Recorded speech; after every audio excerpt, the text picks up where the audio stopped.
कलयुग की आयु कितनी है? बोले 4,32,000 वर्ष।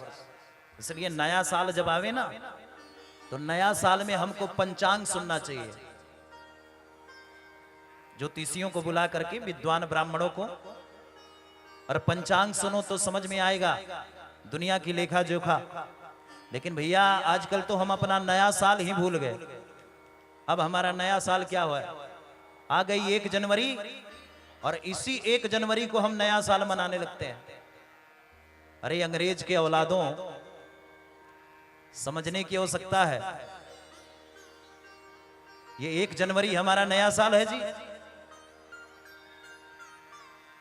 हमारा नया साल कौन है? हम सनातनियों का नया साल है चैत शुक्ल पक्ष। सनातन धर्म का नया साल है, इसलिए अब नया साल आने वाला है। जैसे ही चैत की नवरात्रि प्रारंभ, हमारा नया साल प्रारंभ। माताएं जब अपने अपने घर से कलश लेकर के और देवी पूजने के लिए निकलती हैं, उसी समय हमारा नया साल है। इसलिए 1 जनवरी क्या देता है जी? हम तो 1 जनवरी में देखे कि महाराज कहां कहां लोग जाते रहते हैं, घूमते रहते हैं। अरे भाई 1 जनवरी मनाओ, ठीक है, अच्छी बात है। 1 जनवरी हमको भी बहुत सारे लोग फोन करते हैं, महाराज जी हैप्पी न्यू ईयर। हमने कहा बोल्ड ईयर क्या? बोले आज नया साल है। हमने कहा जा अंग्रेज के औलाद। अरे भाई तुम सनातनी हो, थोड़ा इसका भी तो ध्यान रखो। इसलिए हमारा सनातन संस्कृति क्या कह रहा है? हमारा नया साल कब? बोले चैत शुक्ल पक्ष, चैत की नवरात्रि से प्रारंभ, प्रतिपदा से हमारा नया साल प्रारंभ होता है। इसलिए हम सनातनी हैं और सनातन से हमें जीना सीखना चाहिए। 1 जनवरी हमारे लिए नया साल नहीं है। अच्छा देखो, इस 1 जनवरी में आपको कुछ नया दिखता है? कुछ भी नया नहीं है। और अभी देखो चैत आने वाला है।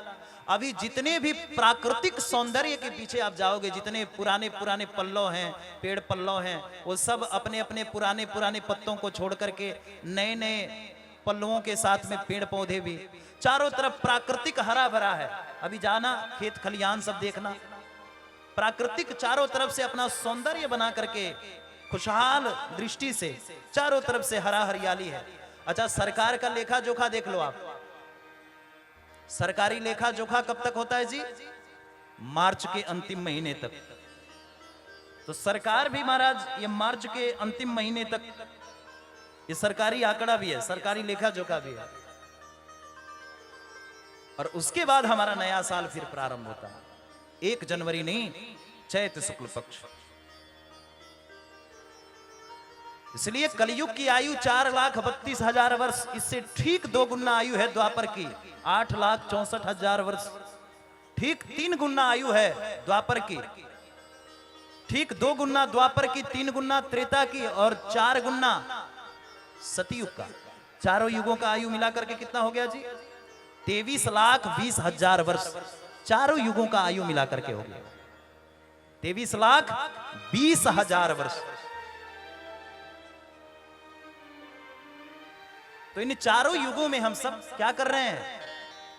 बोले महाराज 23,20,000 वर्ष जब 72 बार व्यतीत होता है,